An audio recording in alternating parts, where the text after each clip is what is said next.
Hello and welcome to the Snapdragon Studio YouTube channel.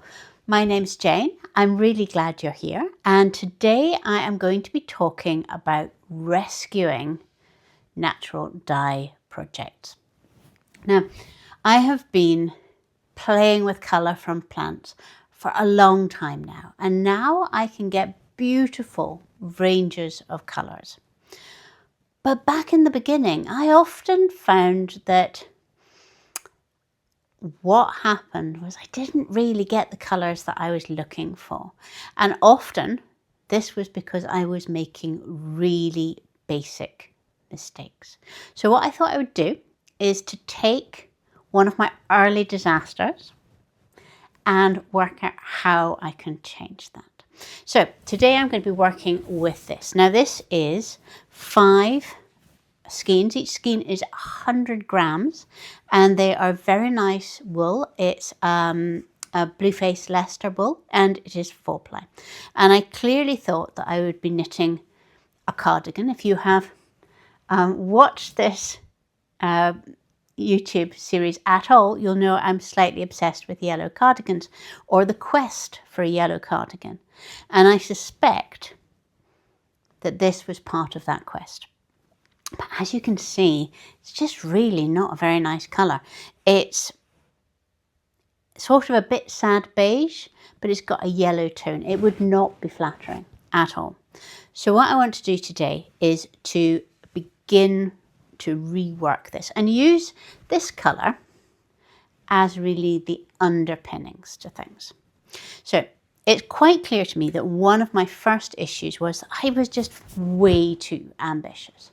500 grams, even when I have a big pot, doesn't fit in brilliantly. So it's not getting the kind of contact, it's not getting the amount of plant material in it. What I'm going to do instead is I'm going to put those 3 away and I'm just going to work with these 2. Then I can redo them at another time. My aim is to start getting colours that I can make myself something in colourwork. I need to be working with things that I know are going to be pretty colour fast and also go together.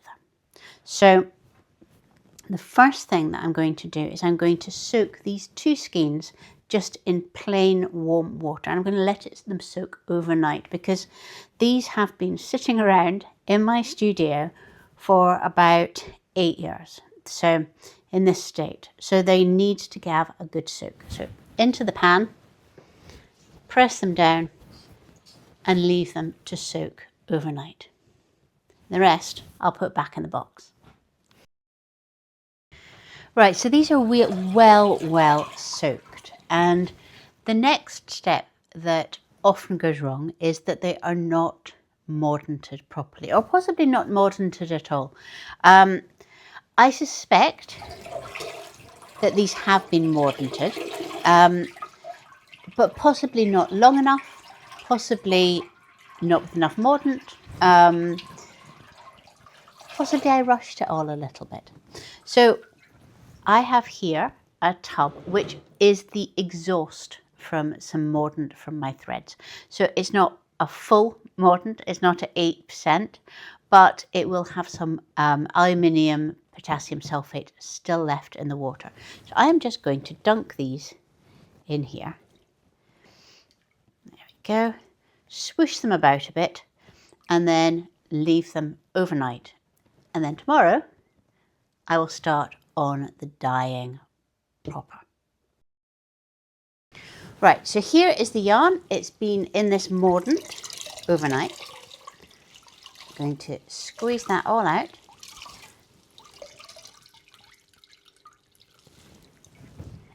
And get rid of this.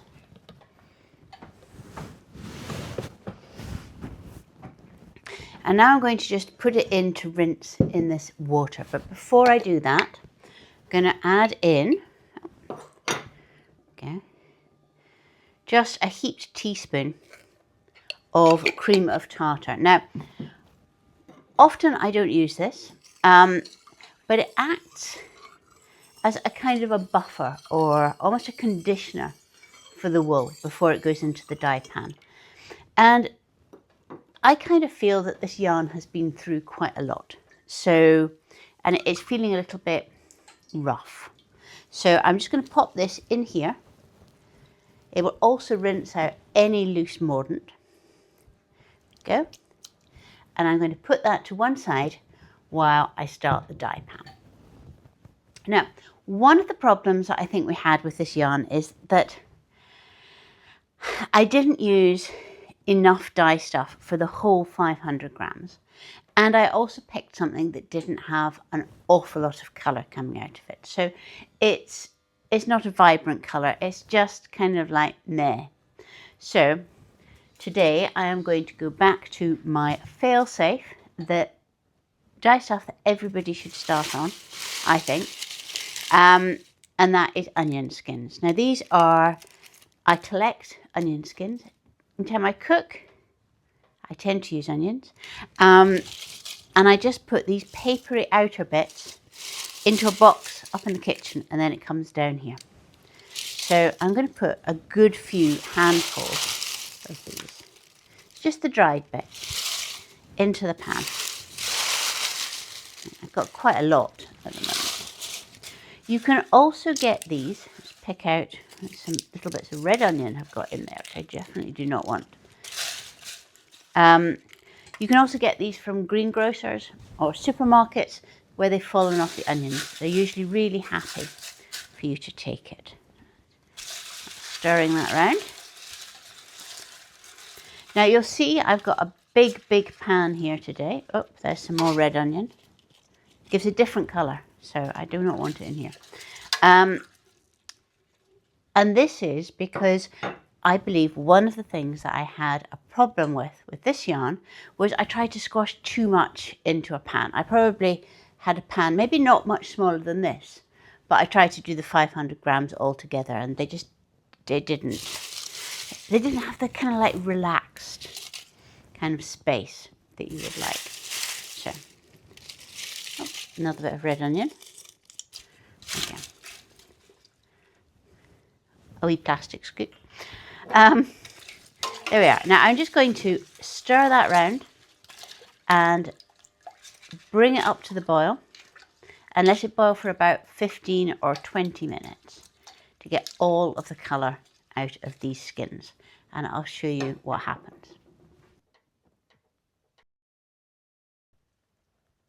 Now I brought the onions up to a simmer, and now I've let them cool. I want you to show you the colour of this amazing dye pot. So I've still got all of the onions in here, and eventually they will go on the compost heap, but I think at the moment I'm going to take most of them out of here, because I think that they probably have a little bit of dye still left in them.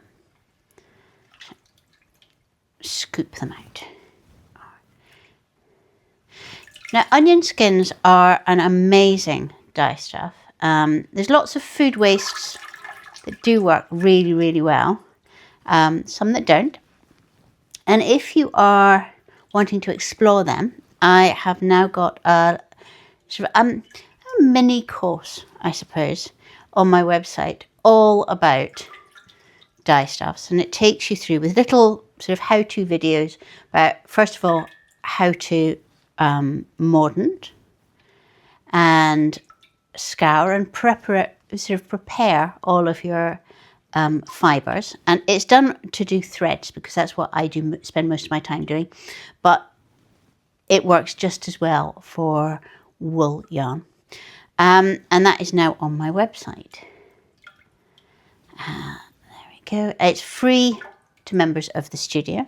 It goes through onions, tea, coffee, red onions as well as yellow onions, and pomegranates and avocados. So if you fancy just learning a bit about how to do things properly rather than end up with a whole load of things that are a bit yucky, that's what I would do. And it is available to people who aren't in the studio as well. Right. Pop all of those onion skins around there. Then I'm just going to bring my yarn here. Now, So this is, it has been soaked, it has been re-mordanted, and then it's been soaked again in water with a little bit of cream of tartar in it. I'm going to squish all of that out because I want, when I put it into the dye pan here, I want it to be kind of like soaking up the fluid. So that, pop it in here. And I want to do the same with the other one really quickly so that they're both going into the dye pot at the same time. That water. And I'll show you, you can see even quickly they are beginning to turn a little bit orange. So I'm just going to put them in there. Go. Stir them round, and I am going to leave those for probably about 6 or 8 hours, maybe overnight. I'm not going to heat it up at all. I think that wool has been through enough. I'm just going to let it sit in the warm dye pot and see what happens tomorrow.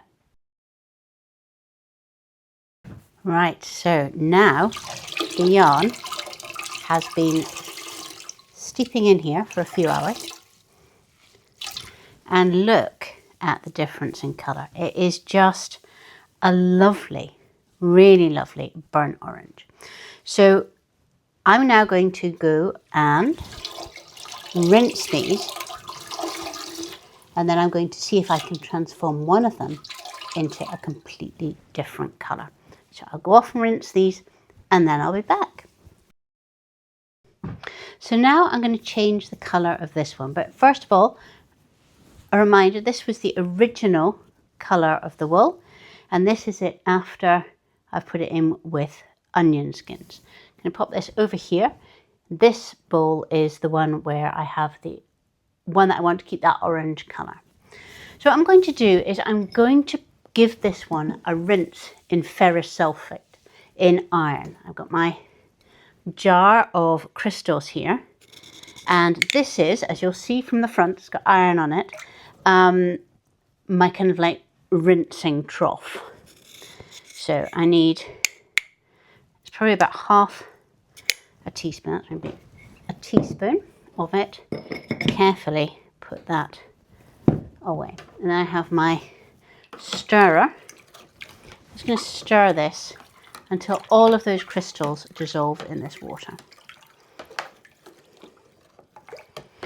Now normally I do this in a completely different room, but because I've got the camera set up here, I've brought it out onto this space.